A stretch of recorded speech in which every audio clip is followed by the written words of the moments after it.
Greetings, my name is Blaze and welcome to my channel. If you've not been here before, I talk about thought, theory, and my personal interpretation when it comes to things that I'm interested in. For today's video, I wanted to talk about a holiday, a celebration, a festival that is coming up. So on December 21st, which is on a Tuesday this year, we have the winter solstice. And this is actually a very sacred holiday to many individuals. There is actually many cultures around the world that either recognize the winter solstice or actually do a celebration for it. For example, in China, they call it Dōngzhì. You have a Druid tradition called Alban Arthan. You also have a Wiccan tradition that just refers to it as a solstice or Yule. You even have some Nordic, Scandinavian, Germanic traditions that refer to it as Yule. Now, the interesting thing about Yule specifically is it technically was celebrated closer to January, but I'll get into that later in this video.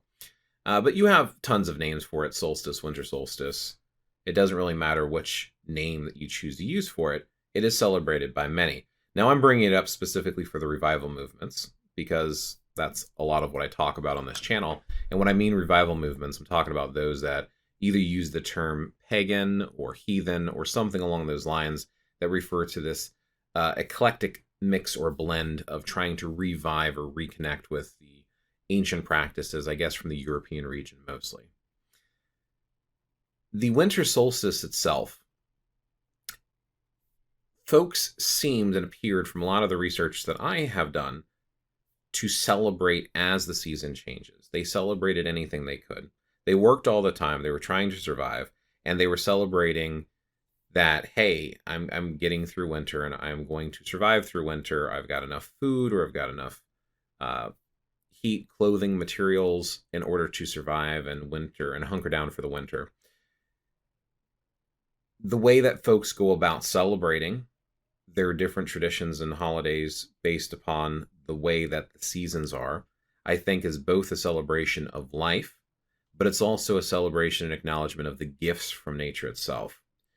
You can take it in many different ways, and I'm not sure if we know 100% how folks used to practice. In fact, I'm pretty sure in most cases, most cultures and traditions, we only have remnants and pieces, so we don't really fully know. And you see a lot of those echoed in different type of modern practices as well. When you have stuff like Christmas, which is a modern holiday, it basically has winter solstice traditions mixed in with it. And that's because people don't give up their culture. They have traditions and culture that they have, and even when they convert and switch between religions and spiritualities, they hold on to what makes them who they are. And part of that, of course, is their celebrations and festivals, because people love to celebrate. They love to get together. They love to give gifts or laugh or play music or have parties. And I think at the end of the day, that's kind of what the winter solstice is about. It's about that celebration, again, like I said, of that you're going to survive through winter. Now, the interesting thing, and the reason I'm bringing it up, is you do have traditions like, for example, in Iceland. They actually don't use the term Christmas. Folks translate it as Christmas, but they use the original term, Yule. They still call it Yule today. So, yeah, I get it. Folks think of it more as Christmas now, but most of the traditions and stuff are Yule traditions. But I think what we're missing is that it's not necessarily the 21st like many of the other regions were doing with the winter solstice. I'm sure they still do the solstice, but if we look at the old lunar calendar and we look at some of the sagas and Eddas, we see references that it refers to the middle of winter. One thing to keep in mind specifically for that type of region, northern region, the Scandinavian, Nordic, Germanic regions, Iceland, Sweden, Norway, maybe Denmark as well, we see this influence of weather where it's winter and it's summer. And in the winter, it's dark all the time. And in the summer, it's bright all the time. I'm talking 24/7 around the clock. So you have these little pivot points at the beginning and end of summer and winter where they switch. So is there a fall and a spring? Technically, but it's so mild the higher up you get in altitude towards the northern equator that it's really hard to distinguish. And what really stands out is the winter and the summer. So one of the things that you could use is the size of the moon. And that's what they did, as far as I understand, is they had this lunar calendar, which is based upon how big the moon was. And I understand it based upon researching stuff like from Jackson Crawford, Dr. Jackson Crawford, that he talked about how each of the months was basically named after a moon. Now, he bases this on writings from Snorri Sturluson. And I'm probably butchering his name. But Snorri was an Icelandic writer, and he wrote down a lot of the stuff. And he had mentioned the different phases of the months based upon the new moons, and each moon was basically equivalent to a month. So each of the different time periods and different dates that they had to do with activities that you did based upon what the weather was like. It seems like, looking at some of that and looking at some of what, and I had to pull up his name because I'm probably going to butcher the pronunciation, Arith Härger.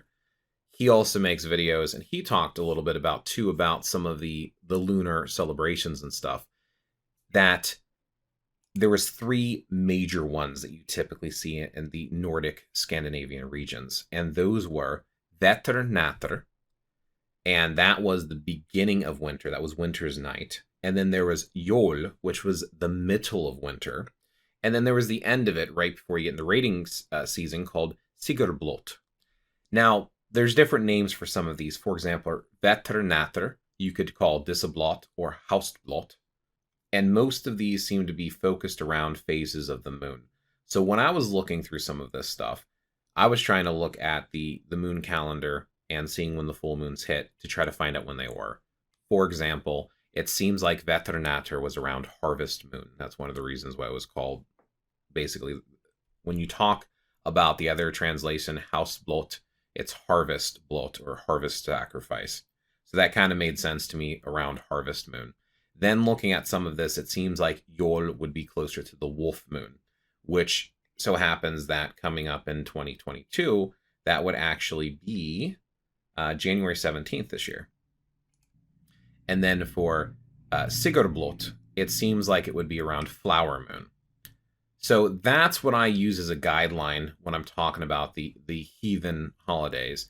And that's why I think that makes kind of sense. Now, a lot of individuals who practice revivalist heathenism do try to implement the Celtic regional wheel of the year that was reinvented and re-pieced together based upon history, lore, traditional cultures. Now, as I understand it, 2 of the biggest influences on the Celtic wheel of the year was Ross Nichols, and of course, he also knew Gerald Gardner. So you'll see a lot of the Druid holidays and the Wiccan holidays very close to each other because I believe that they share those ideas and pick them off of each other.